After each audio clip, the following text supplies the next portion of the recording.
Be playing Geometry Wars Free, which is a very interesting game to say the least. So basically what it is kind of like it's kind of like these blocks and everything fighting each other. I don't know, it's hard to describe it. Let me see what this game mode is though, because you see I'm playing adventure mode and I'm trying to unlock all the levels, so I've unlocked about half, I'd say. Okay, enemies attack in waves, destroy each wave to earn extra time. Alright, so yeah, we'll just try this. I would definitely recommend buying this game. It's a fun game. You can do online multiplayer with this game too, so like co-op and here we go. Whoa. It's like online co-op, and then of course you can do split screen too, up to 4 players, which is pretty cool if you ask me. No. I didn't. Dang it. That really sucked. So yeah, I would definitely recommend buying this game. It's very fun. This is just one of the levels this is just one of the levels that there is. There's a lot more. This is pretty fun. I like this definitely. It gets pretty hectic, or at least some of the levels do. There's some levels that are easier than others, and it's kind of a challenge to see how many stars you can get. At least in adventure mode. So let me destroy this. Alright, so what's my target? 2 million. Oh crap, I lost what my character was real quick. Yeah, I like this game a lot because it's just really entertaining trying to survive. Some of the levels are really hectic, like I said, so it's really hard to survive and stuff. Holy crap. Especially the levels I don't like though are like the sniper levels where you have limited ammo, and I don't think you can get more ammo, but somehow I managed to survive, or at least one of the times. Most of the times I failed the round, but you know, that's fine. No, I died. There we go. I need to kill these people. No, I died. Rip. Spawn. Here we go. Gotta destroy these people. I have like 6 seconds left. I don't think I'm gonna reach the target score. Here we go. Okay, we saved that ourselves here. Good. I failed. Oh wait, no. This is really hectic, like I'm sure you can see. I lost. Yeah. Rip. So yeah, I guess you gotta get 2 million points. Yeah, it's gonna be a bit hard, but we got close. We got 1.8 million. Not bad. First try. Alright, let's do better this time. So yeah, so you spawn into like this arena sort of thing, and crap. Hold up, let me go destroy this entire thing real quick. It's different arenas every time. Let me tell you that. Like sometimes it's kind of like looks like a peanut. Other times it's a circle. Other times it's entirely flat, and other times it's a square, like right now. I don't know where they get the ideas for the arenas. I personally like them. There's also so like some of the game modes that there are game modes like pacifism, which is where you have to pass through gates to score points, and you don't get any guns like in this, but you still have to evade all these enemy dudes, I guess. I'll just call them that because I'm not really sure what else to call them. So yeah, here we go. Okay, I got him. Good.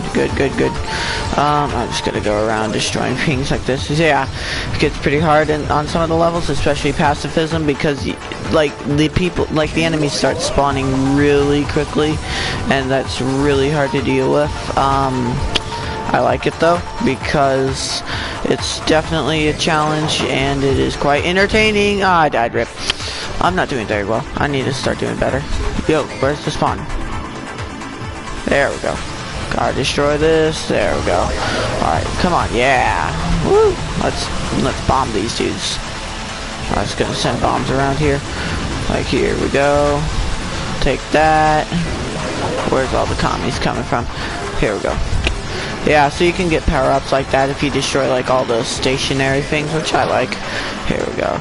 Also, make sure to collect the little gem things on the ground. They're called multipliers, and they are a currency in this game, and they will also multiply your score, so they are quite useful. Otherwise, you cannot win. I don't, at least I don't think, anyways. Oh, hi, Vader. I don't do this now anymore. Where are you coming?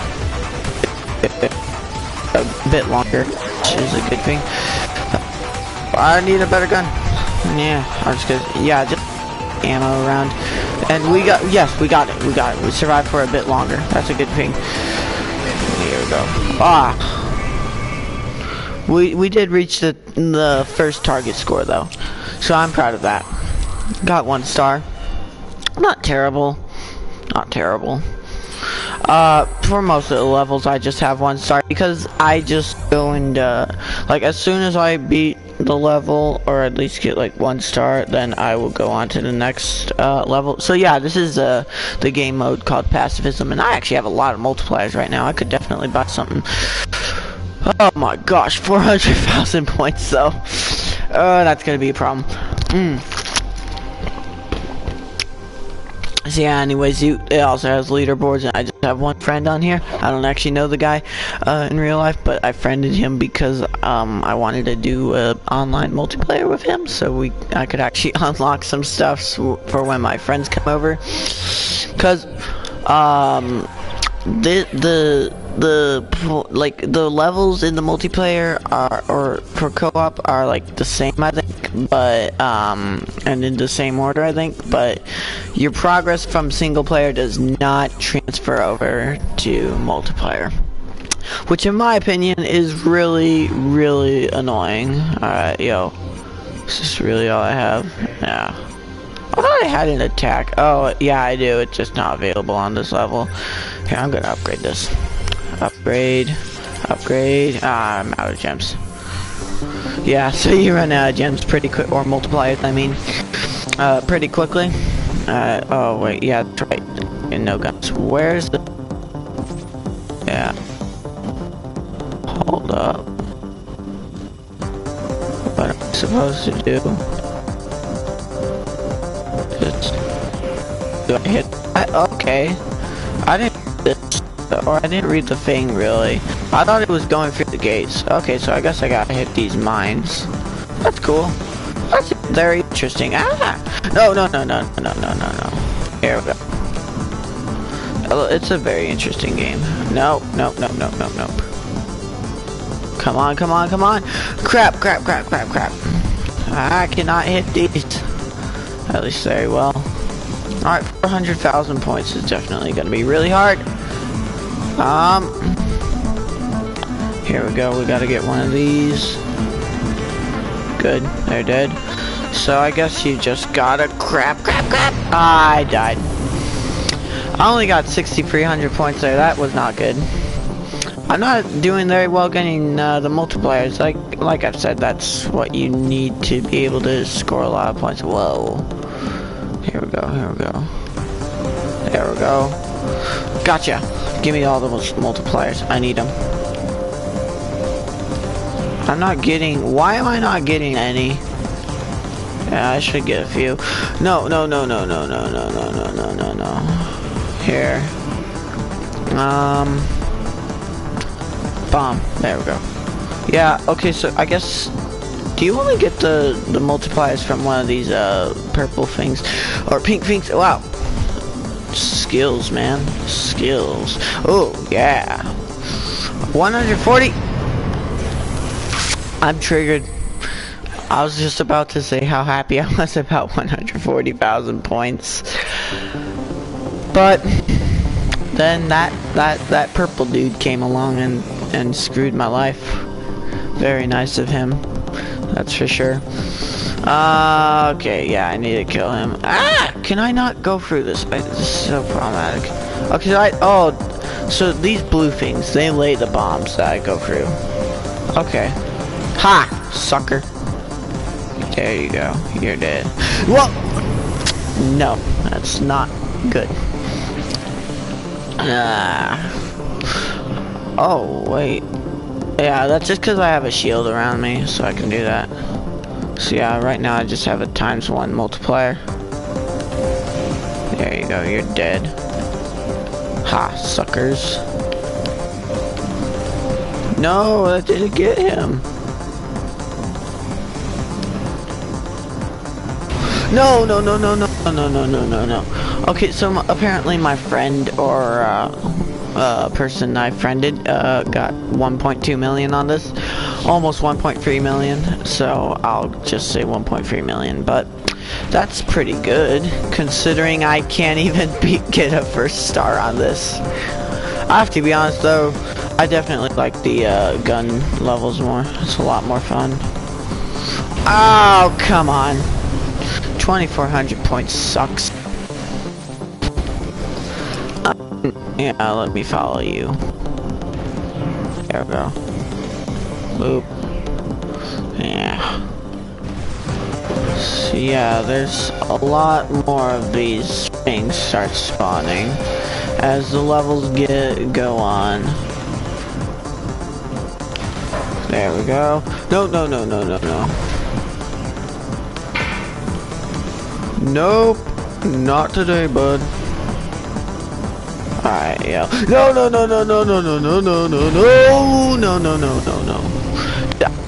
Get like above 2.7 thousand. That's sad.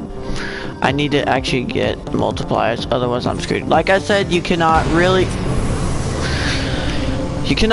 score too well unless you get multipliers, and a decent amount of them too. So I need to hide. Nope. Ha, sucker. Nope. Yeah, kill these things. Gotcha, sucker. Collect this. There we go. Got some gems now, or multipliers, I mean. There we go. That's dead. Here we go. Jukes, man. Jukes. This is so hard, though. After a while. Ah! No! Ah! How am I not dead?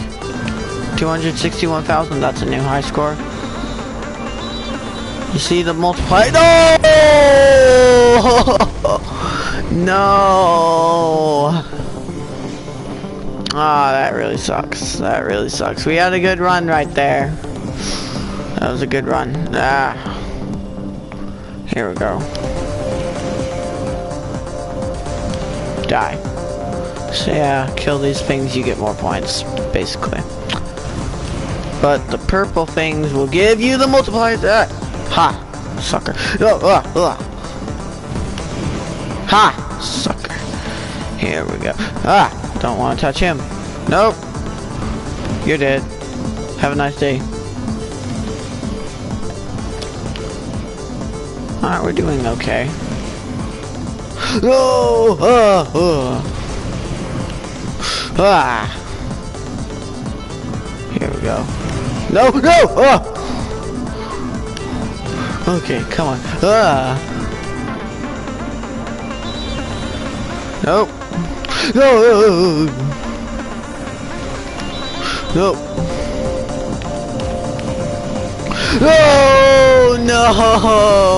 No!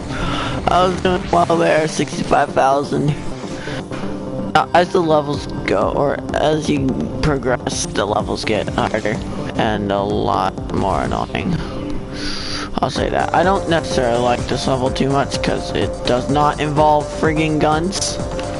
I'm a shooter type of guy, so I mean, yeah, I'm just that type of guy. Guns, more guns. I don't actually own any guns in real life though.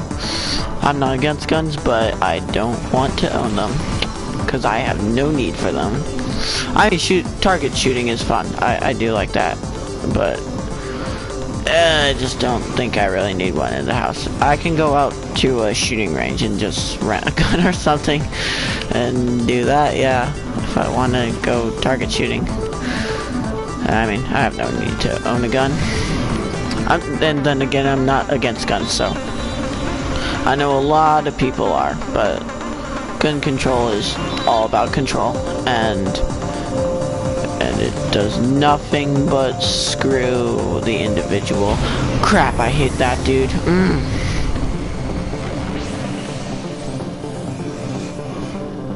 How long are we going to be doing this level for? Here we go. I'm kind of playing this game because I'm waiting for Destiny 2 to download an update. And I don't want to sit on my duff and wait for about 10 years. There we go. Here we go. You're dead. Nope. Sucker, there we go. This is kind of cool. Wow. Yeah, 1.5 thousand, dude. Really, that's garbage. Yeah, let me get those gems. That's helpful. Yeah, it hasn't really helped me too much, apparently. No. Nope. No. Alright, here we go. Why is my score not going up? Okay, it just went up. This is gonna be our last try, because I'm getting really bored of this level. And I'm going to try my very hardest. The only way I will do it again is if I die really pathetically. There we go. Yeah, I have a little collector robot and or thing. I can't remember what they call this in this game. Crap. No. I will do it one more time. I know I'm a hypocrite, but I don't care. It's not my problem. I mean, I guess technically it is my problem, but who gives a crap? Yo. Yeah, this is seriously gonna be my last time. Nope, I can't get this. Why? No, there we go. That blew a lot of people up. No! Oh! Good news. Okay. Yeah, there we go. Hold up. I gotta scratch my armpit, man. There. These purple dudes are really annoying, because they are probably the biggest threat. No! Ha! There we go. 5.7 thousand is really bad. Dude, if this were a shooter level, I would have gotten 1 million by now. No! No! No, I suck. Okay, so the best I got was 261,000. God, I'm really bad. Alright, so anyways, let's go back and play something. Here, where's boss? No, I want to go to the latest boss I've had. That's a fun mode. Yeah, this is the boss. Alright, gotta get 1 million or defeat the boss. I'm going for defeating the boss. And my high score on this is 2.8 million, which is better than the dude I friended. So basically just keep shooting the boss as much as possible. And this is a fun level. I like it. I had a hard time beating this though. No. Oh, yeah, and you only have 1 life, by the way, and a limited time, which makes this even more problematic. So either get 1 million or defeat the boss. I recommend defeating the boss, because if you do not, you will not get to advance. But nonetheless, you can get 1 million and be proud of yourself. Yeah, no. So yeah, I'm just gonna keep shooting him. Oh wait, here's the, yeah, so sometimes he does this and you gotta shoot the little Illuminati pyramid or whatever it is. Here we go. Yeah, this guy is annoying as heck. Don't you pull that crap on me. I died. Dang it. It's a fun level though. Let's see. Yeah, I really like the way they do this game, honestly. Take that, communist pig. Yeah. I'm just kidding, but oh, come on. Screw you. I'm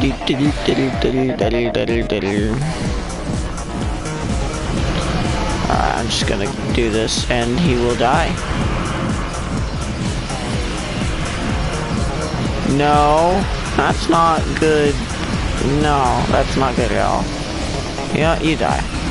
I don't like you. Oh, it's the Illuminati triangle. Huh. You know, all the conspiracy theorists who believe in the Illuminati are just kind of like, yeah. I mean, I don't know. I don't really know too much about it, so I guess I shouldn't just call them conspiracy theorists. But those gay frogs, man, those gay frogs, they're always ruining everything.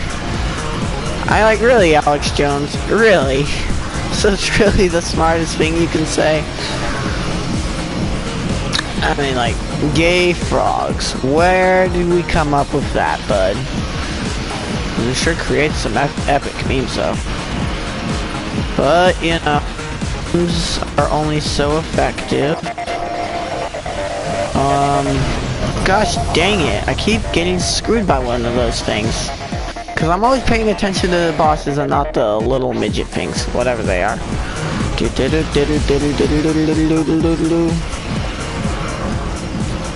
Nope. Crap, go away. Go die. I'm not like you. I gotta pick these multipliers up. I hate this. I'm really getting tricked. Okay. How much more time does Destiny 2 have left to download? Let's just sit here and camp. Camping is fun, boys. My dudes. How much? I don't know. The Illuminati triangle is down here. So let's rate the top 10 dumbest conspiracy theories. I'm gonna say at number 1 is probably the conspiracy theories that Bush did 9/11. I mean, I don't know. Like I said, I don't know too much about most of these conspiracy theories, so probably shouldn't be judging them. But you know, I just don't think that Bush would pull something off like that. Really? Yeah.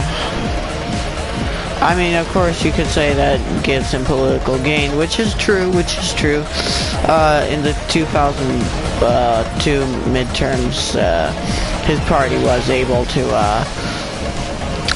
gain more seats in the Senate, House, and state legislatures, as well as governorships, I think. So they did pretty well, which is unusual for a sitting president's party in midterms. That's like only the third time that's happened ever. So, you know, that's pretty good of him to be able to do that. But you know, it's not really crap. I did not notice him. Also, nah. Here we go.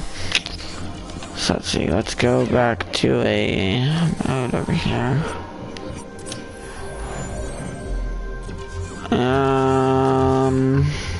Yeah, this is the fun mode. That kind of like. Wait, just a minute. How much time does Destiny 2 have left to download? I want to play that. Yeah, okay. I mean, you know, it would download. Oh, frick, it has 21 minutes left. Goodness gracious, why? It would download a lot faster if I stopped playing games, but I want to use my time, so yeah, let's... Crap, get out of my face, I know that. Okay, so... To score more points, you go for the gates, and it will kill the things near it. Damn. Ha, suckers. Alright, let's just collect all these dang multipliers and try to avoid all these things. Yeah, like I said, this gets very problematic. Holy crap. Yeah. No, okay, I die. Yeah, it gets really problematic because they start spawning like really quickly. So it really sucks. Oh, I have a higher score than that guy does. Okay. That's cool. Those levels, by the way. But that's not my problem. Let's see.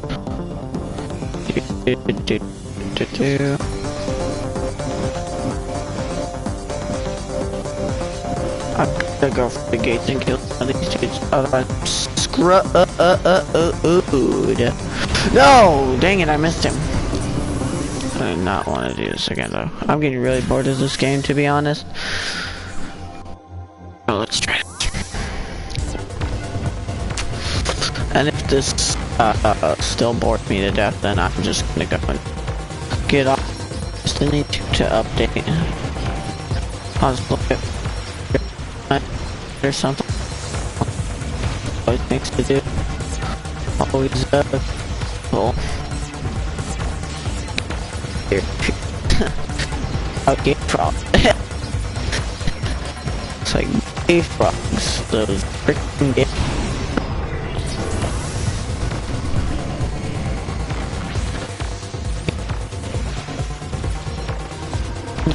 Just mean French people. Or mean frogs. French are oftentimes called frogs, which is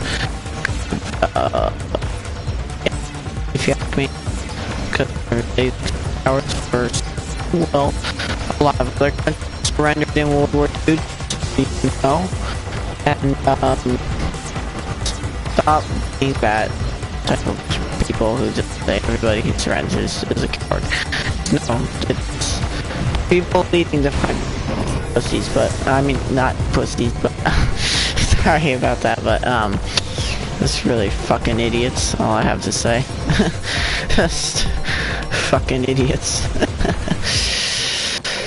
Yeah, that accurately describes them, I'll say that. The French soldiers, they were fucking everything.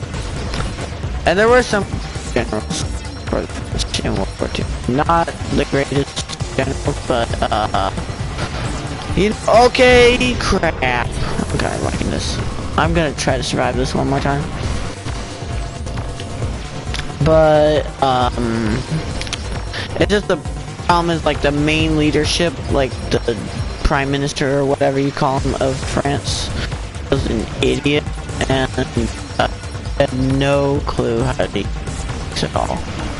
I like, really, the French were still using, or they were still thinking World War I, and as you're not lying, contrary to popular belief, was actually a really genius idea, but it's just the problem is they didn't put the thing through the Ardennes forest because they thought, it's impregnable, nobody's ever gonna come through here. But well, then the Germans came through there, and that turned out screwing the French big time because they had like no troops there, except for a few brigades of like not very many troops, maybe a couple thousand at the most. And compared to what the Germans were sending there, no! Alright, I enjoyed that though, so I'll do this one more time. Compared to what the Germans sent at them, they were no match, especially because the Germans had tanks, and it was a really genius strategy made up by Hitler and his gang of morons, to say the least. But you know, and it completely trolled the French. I mean, like, I don't know what the French were thinking. And then, worst of all, the Allies decided to go repeat the same mistake in 19... during...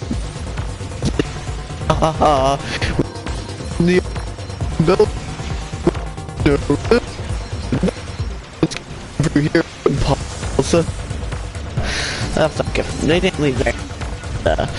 And sure, and then the Germans launched one of the biggest attacks ever there. It didn't succeed, of course, but it was really big, and it came close to succeeding, to say the least. So it shows you, when talking military strategy, you've got to account for literally everything. Otherwise, you're kind of screwed.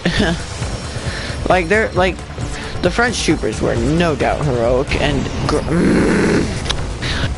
great and stuff. Like there was this one, like Pierre de something, who was a French tank ace, and he had he was like during like the Battle of Stone or something, he was able to knock out like 11 German Panzer IIIs, then 2 Panzer IVs, and then 2 anti-tank guns. So he did really well, and that push actually because of him, the French retook the village for a little bit. It was actually like one of the tougher battles of the Battle of France, because like that village exchanged hands like 17 times, I think. I'm just going off of like what I remember from history. I haven't really studied this in a while, so my memory's a bit rusty here. But yeah, it was a definitely interesting battle that I've studied a bit, and it definitely shows the heroicness of the French, and which is very interesting to me, because you know everybody says they're cowards, but that's just false, fake news. And also, the French had like some of the best tanks in the world at the time, because like the Char B1 Bis was definitely one of the best tanks. Crap. And like it had like 2 inches of armor, 2 cannons, which were really, and both of the cannons were really good, I think. So it was a really good tank, and it could withstand, and it could handle a lot. The problem was it didn't have radio in it, I don't think. So it could not survive, so like the French tankers could not communicate, which was really problematic when facing the Germans, because their German tanks had radio, so they were able to communicate a lot easier, as you can imagine, and that was a major downside. But like in 1v1s, or like the Char B1 Bis performed pretty well, actually. They had some victories and stuff like that. Not enough to save France, but if the Char B1 Bis had actually had radio, he spawned on top of me. If the Char B1 Bis had actually had radio, and like the French had actually used their tanks in a non-cav or infantry support way, they definitely could have repelled the Germans, possibly, at least for a lot longer than 6 weeks, to say the least. Which, yeah, that's why I find the Battle of France interesting, because it's just a major strategic blunder. And it's not just by the French, by the way, it's also by the British. The Battle of France was largely Winston Churchill's fault, by the way, because he too was busy clinging to this idea that the infantry was still the way to win, even though it was clearly the tanks that would definitely decide a lot of it, as well as aircraft and stuff. But you see, I know Hitler's a total moron and stuff, okay? But he knew a bit about strategy and stuff. Like he knew that tanks were the future, and he knew how to use them successfully too. As well as aircraft and stuff. So he created what's this called the Blitz, and it was the Germans would do is they would the aircraft would go in first, in like the Luftwaffe would go in first, which was the German Air Force, by the way, and it would go in like just start bombing everything, which would completely demoralize the enemy and surprise them as well. So that would already screw them, and then he would send in the tanks, and followed up by the infantry, I believe, or maybe it was the tanks with a mixture of infantry. But it was a really genius strategy nonetheless, and it very much worked. It's how he was able to capture Poland so easily. Like what he captured Poland in like 3 or 4 weeks, I think.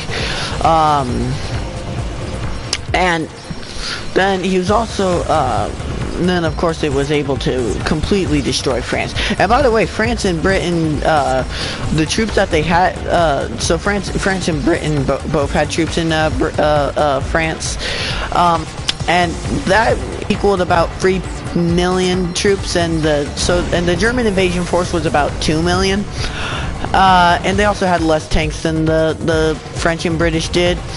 So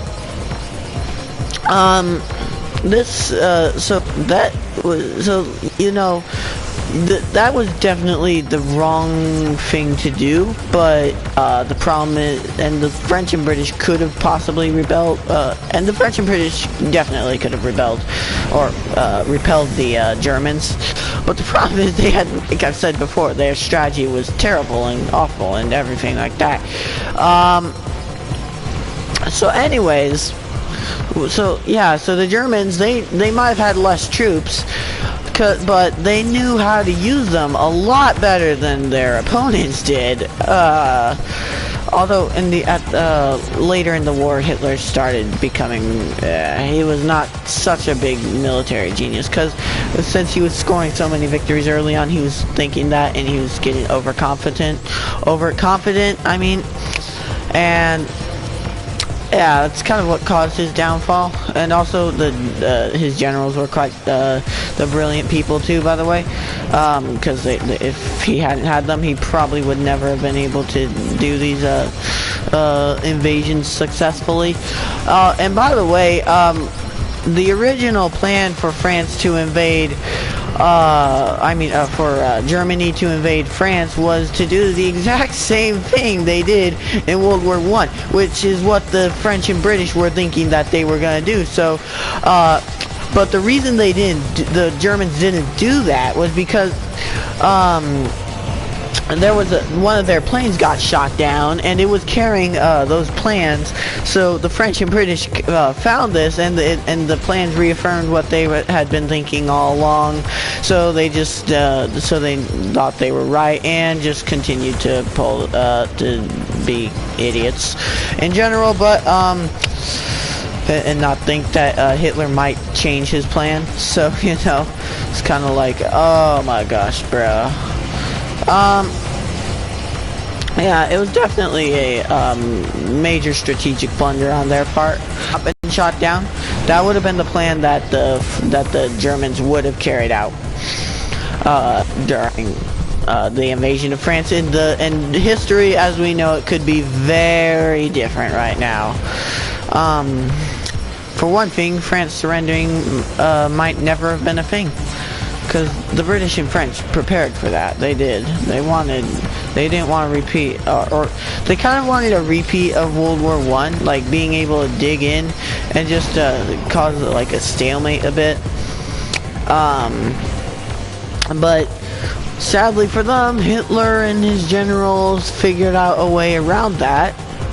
So they were able to completely demolish them and end up humiliating them, and Britain nearly succumbed to Germany. The only saving grace it had was the fact that it was an island, so that made it difficult to invade, because you'd have to invade through sea or by sea.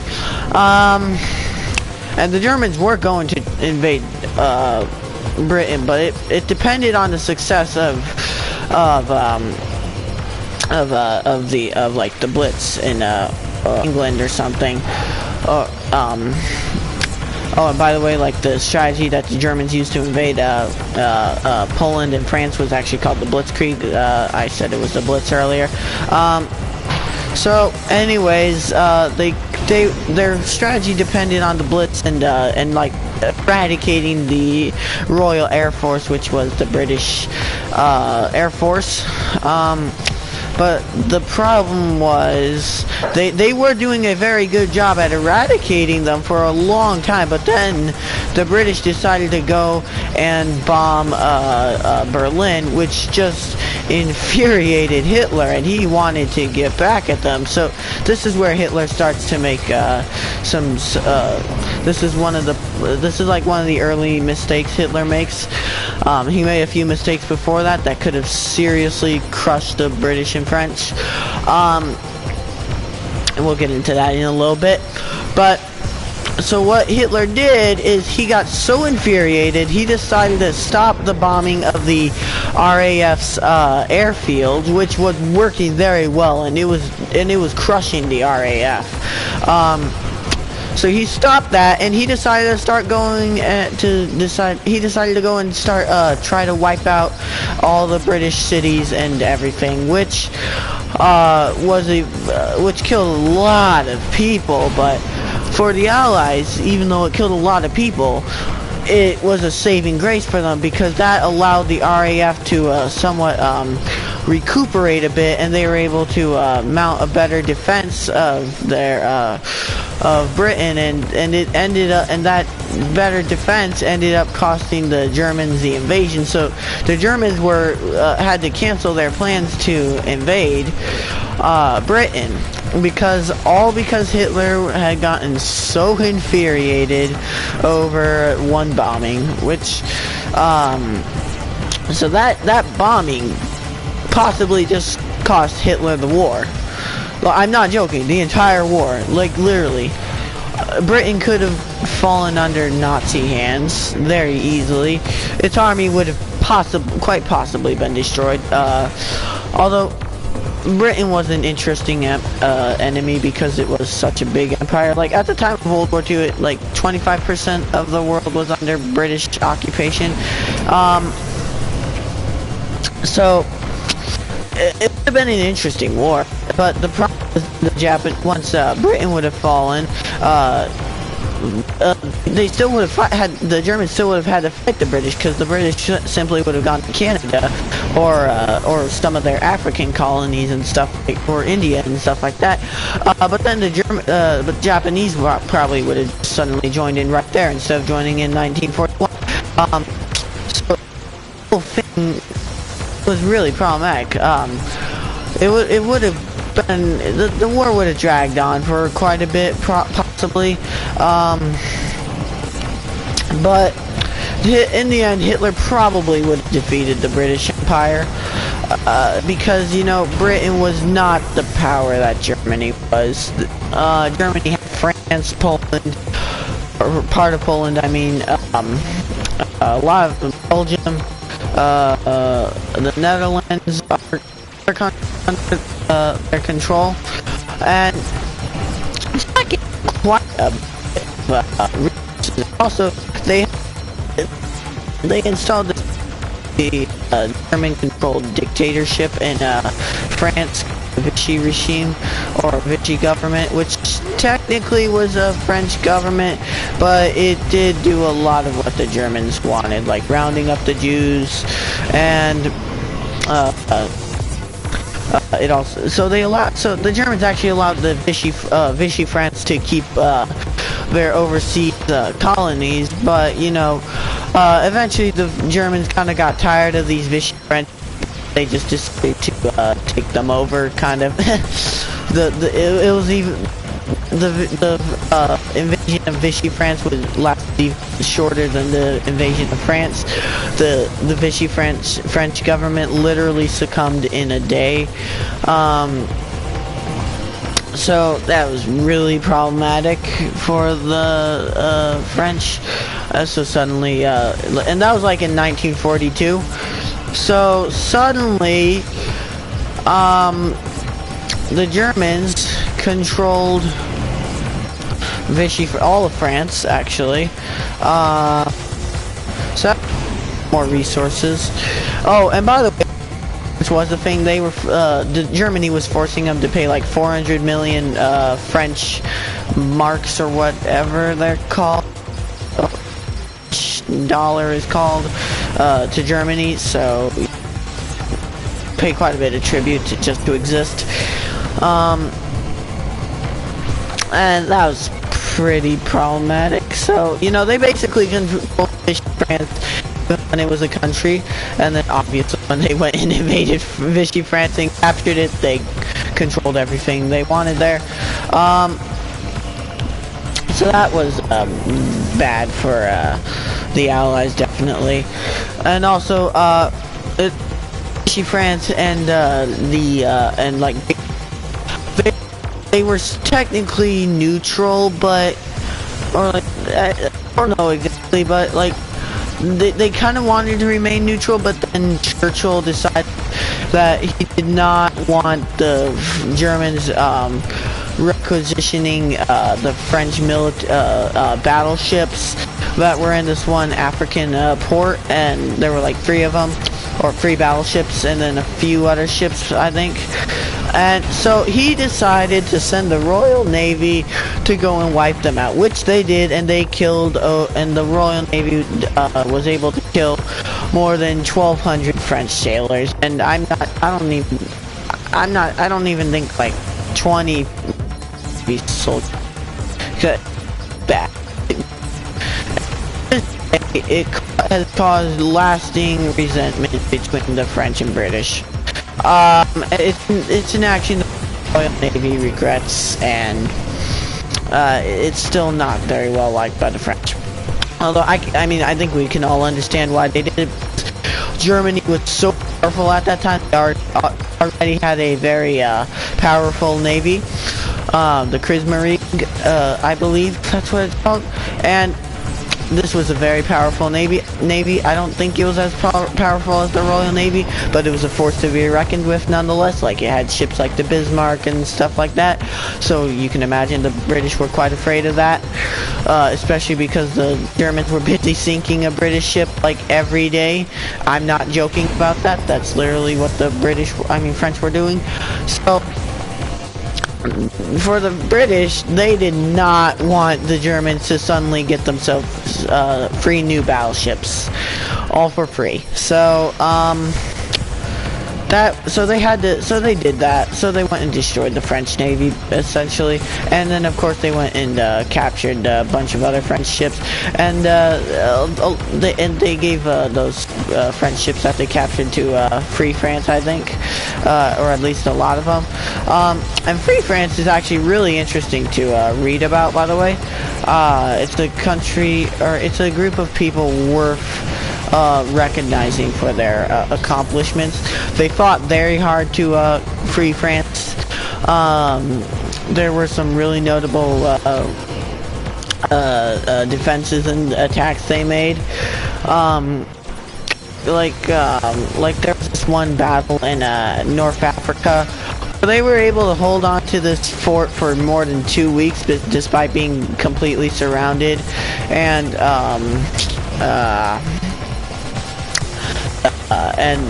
then like they only retreated when they ran out of ammo. That's literally how that's literally how brave they were. Even Erwin Rommel recognized them, and he was like, "Oh, these people are very excellent fighters and stuff." And Hitler made the comment that the French are the best fighters after us. So that tells me that Hitler didn't think too hard of British as fighters, because yeah.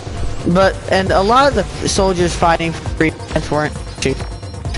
They were soldiers from France's colonies, from French North African colonies. So as the war went on, like in North Africa, British and Americans started capturing more countries in North Africa from the Germans and Vichy France. They started recruiting more troops, and also the Free French did try to recruit some troops. From Vichy France. Like there was this one battle where they captured like 30,000 French troops, and they told them that could either join the Free French forces, or they would just be sent back to France. And like 28,000 of them chose to go back to France. I'm probably getting a lot of stuff wrong here, or some stuff wrong here, but not like the basic facts about that. But those are just the numbers. And so yeah, you can imagine that was like really disappointing for them. But Free France officially ended when like they liberated France in September-ish of 1944. So then France became an actual nation and one of the big powers again. So it actually had troops and stuff. It didn't really play too much of a major role in the war after that, but because it had already been so badly humiliated and stuff. They did put some troops in some places for the Americans and stuff. But Charles de Gaulle, who was the French leader, did not get along well with Winston Churchill and Franklin D. Roosevelt and Harry Truman very well, because he really hated Britain, he really wanted France to have a great empire, and he saw how England had screwed that over the centuries. So he really didn't like them for that, but he was allianced with them anyways, because the British weren't invading his homeland, and the Germans were, so it was like, we don't like you, but we'll be your alliance anyways, because it benefits us for now. So yeah, that's pretty interesting stuff right there, if you ask me. I also find interesting reading about like forces from other countries that got occupied, like the Free Belgian forces and Free Danish forces. They didn't play too much of a role, although, but they did assist in some stuff. Oh, and then the Free Polish forces, of course, they're very interesting too. All these people, they did play their role in World War II, and they do deserve respect for that. Because remember, these people are especially heroic because they had to leave their homeland, and we're not getting to talk to their families quite really because the Germans occupied it. But they were sacrificing quite a lot just to fight for them. So these people were especially heroic. So yeah, I really like reading about also, I know, like, so like the invasion of Denmark was really short. It lasted like 6 hours. No joke. I know that's a fact, but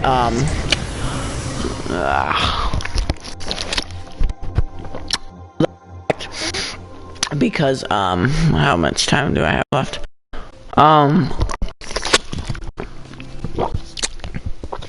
So I know that's a fact because I read about it and I do remember that.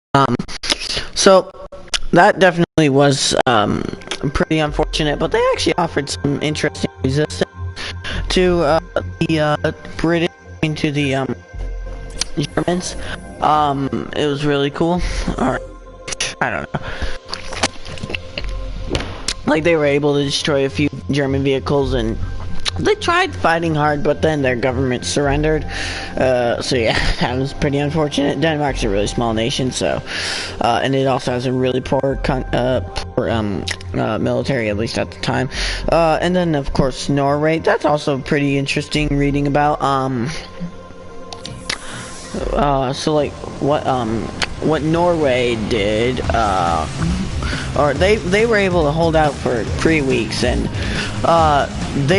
that actually was a nation that could have possibly not fallen, because that was a nation that they were, like, the French and British were fighting a lot in to to try keeping the Germans from taking it over. Like the Germans captured the Norwegian capital, and then the British were able to take it back after some hard fighting.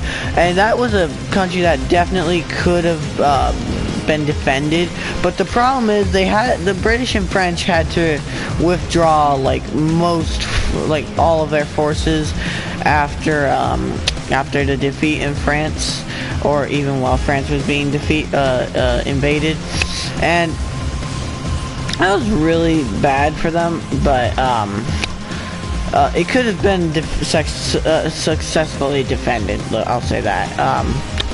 Like really, it's an interesting, World War II is very interesting in general. History in general to me is really interesting. It's something I like reading about. Recently I've been reading a lot about election history and stuff. Like I do study like the election maps and stuff. So like I study like statewide maps and of course national maps to see what side has the advantage over the different elections, like because the advantage in different states shifts quite a bit. Like California, which we all know is a big liberal hellhole nowadays, or liberal I don't know, I could say worse about it, considering it has such a high homeless population. It actually voted safe Republican in presidential elections as late as 1988, when George W. Bush, or George H.W. Bush won it. And so that was pretty interesting. But nowadays it's big liberal territory, and that's pretty interesting in general, if you ask me, because this sort of stuff changes. So anyways, back to World War II history. Also, hello to the one person who has decided to tune in. I'm very happy to have you here. So anyways, back to World War II. So yeah, there were a lot of interesting conflicts. Like, also an interesting conflict to talk about was there was this one country, I can't remember what it's called. I think it's Sweden, maybe Sweden. And it was Finland, and Finland got into this war with the Soviet Union because or Joseph Stalin, he demanded that they give that because he wanted to make Leningrad now St. Petersburg a little more secure. So demanded that Finland give territory.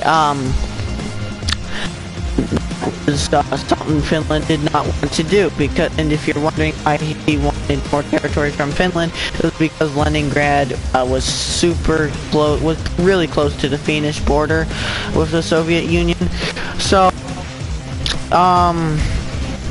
so he demanded that they give them more territory, and Finland refused. So then Stalin decided to go and invade them. It was really embarrassing for the Soviet Union because they did not fight very well. They won, but nonetheless,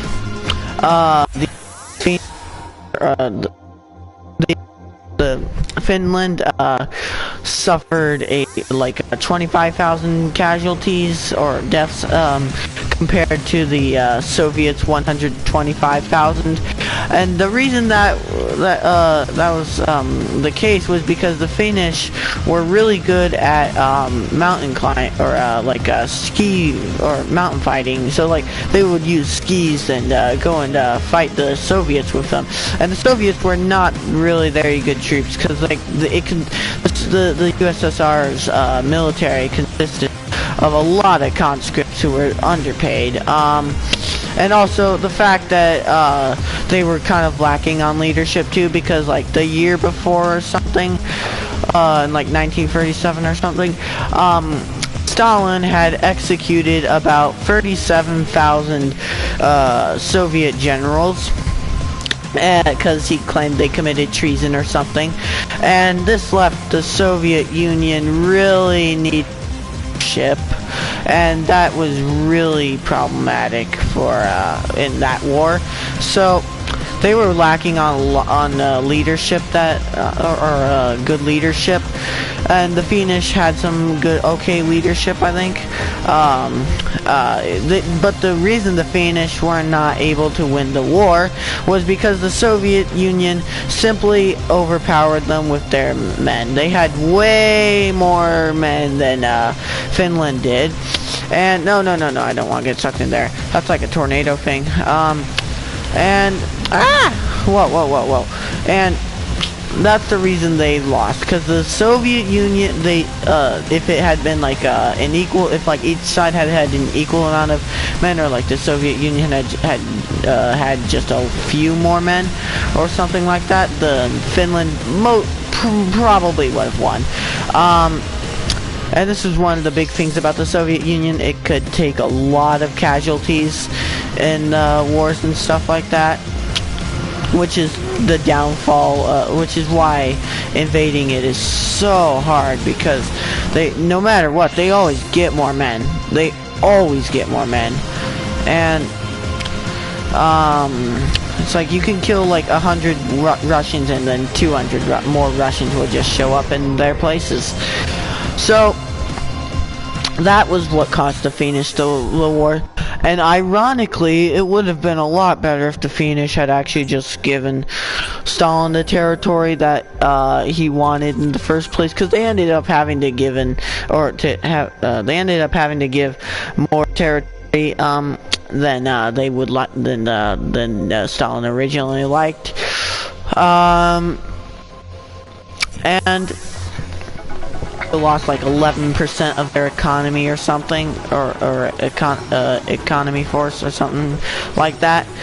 So it was a bad war for the Finnish. It's kind of screwed them, but it did nonetheless preserve like the Finnish pride, because they had defended themselves pretty well against the Soviets. They had caused the Soviets a lot more casualties than they themselves had taken in, and it also influenced Hitler's thinking, because Hitler used the war to reinforce his thinking that the Soviets were just bad fighters in general, and that they would probably be really easy to defeat. So that's one of the reasons why Hitler Hitler had been wanting to invade the Soviet Union for a long time, but in fact they were both looking to double-cross each other at some point, but Hitler double-crossed Stalin first.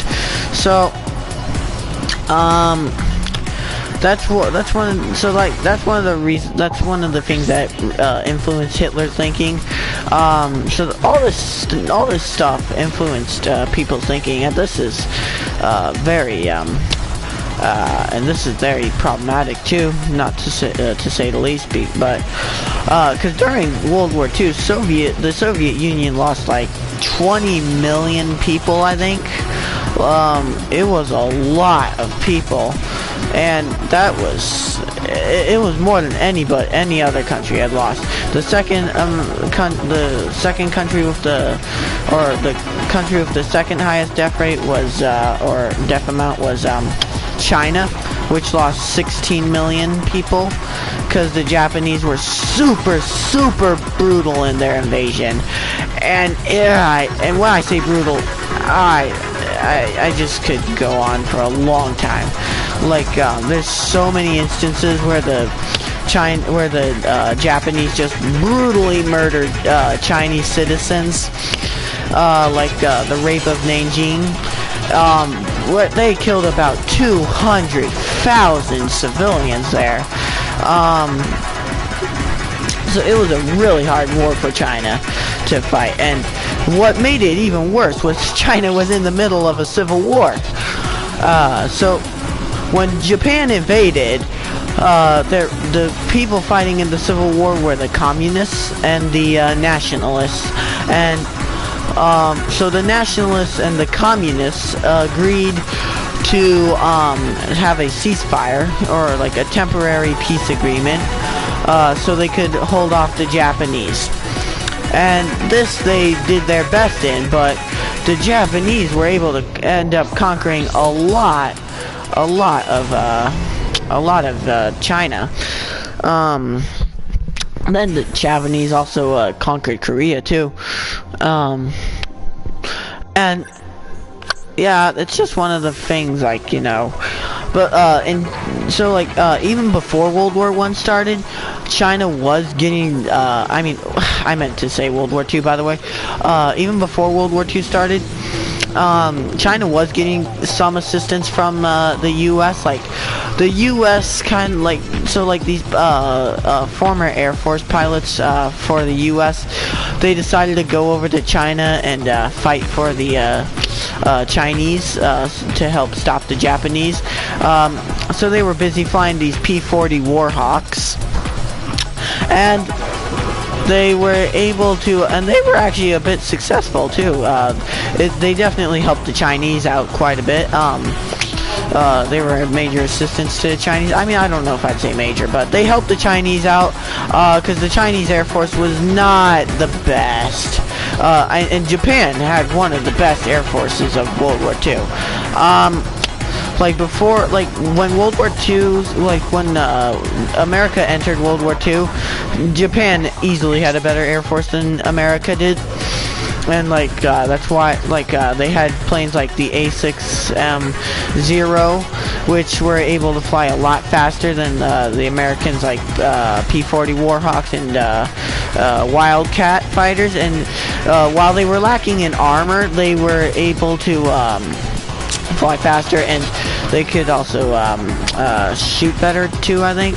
Like the Wildcat was slow and cumbersome, kind of, and but later, as World War II went on, and America developed things like the Hellfighter, and the Hellfighter, it was not only faster than the Japanese Zero, but it was it had better armor than it did too, and so it was able to take a beating. And that was probably one of the turning points in World War II, because like the Hellfighter was definitely crucial to the Allies' Pacific success. It wasn't really used too much over in Germany and Europe in general. The planes you would be like American and like the Allied planes you would be seeing over there would be something like the P-47 Thunderbolt, as well as the P-51 Mustang. Fun fact, my grandfather actually flew both of those planes in World War II.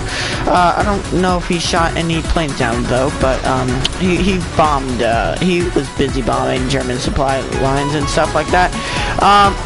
So yeah, so anyways, the Japanese, they definitely had a significant military force that was to be reckoned with, and I almost beat that, but so yeah, that was a very interesting war. The P-51 Mustang, or I mean, the Wildcat was no match for the Zero, unless they could I don't know, actually I don't know really. So the Japanese were able to beat the Americans quite a bit early on until like the Battle of the Coral Sea. It was kind of a tie because both sides lost an aircraft carrier and some other stuff. Both sides went away with an aircraft carrier being damaged. But it was kind of a turning point in the war because the Americans were able to turn back the Japanese invasion of Australia or something. I don't know if it was Australia, but it was definitely pretty interesting. And so that kind of marked a turning point in the war, and then like a month later, the Allies went on to defeat, or the Americans went on to defeat the Japanese at the Battle of Midway. There they were able to sink 4 Japanese aircraft carriers as well as a heavy cruiser, and the Japanese were able to sink 1 American aircraft carrier as well as a destroyer, because there was the American aircraft carrier got damaged, but so a destroyer was towing it back, and then a submarine found them and torpedoed them both, and they both sunk, unfortunately. Yeah, it was a major defeat because they wanted to take over Midway Island too. So that was a major defeat for the Japanese, and that marked the turning point in the Pacific War right there. That's for sure. Because after that, it was now the Americans and British who were on the offensive in the Pacific theater, not the Japanese anymore. And so the Americans went and invaded Guadalcanal and from there on, it was just American offensive after offensive. The Japanese would try some counteroffensives occasionally, but those counteroffensives all failed, and it was a major turning point for the Americans. So, despite losing an aircraft carrier, and that was particularly bad for the Americans because they only had during the Battle of Midway, they only had about 3 aircraft carriers. So then when they lost one, they were down to 2, and then the next battle they lost another one, and and then their only surviving one went away heavily damaged. So that was pretty bad for the Americans, and but luckily the Americans were able to get the damaged one fixed in about 2 weeks, which was which was a huge accomplishment, because they needed that, because the Japanese still had aircraft carriers, actually quite a few, and that was definitely a turning point in the war. And then later on, the Japanese went on to lose all their aircraft carriers and have their navy pretty much demolished. So they went on to try kamikazes and stuff like that. Which was they would take some of their planes and they would fly them into American ships, and it was very damaging to the Americans, but not enough to stop the Americans' advance. It was terrifying to American soldiers, nonetheless, and I would be quite terrified to see that too. So, anyways, that's gonna be it for today. I really enjoyed this because I really enjoyed sharing my knowledge with you all. So if you enjoyed, please leave a like and subscribe, and I will see you all next time. Maybe next live stream we can pick up from where I stopped, and we can continue our history lesson on World War II, because it's something I find very interesting, and there's definitely more to be talked about. So yeah, thank you all for watching, and I will see you all next time. Bye bye.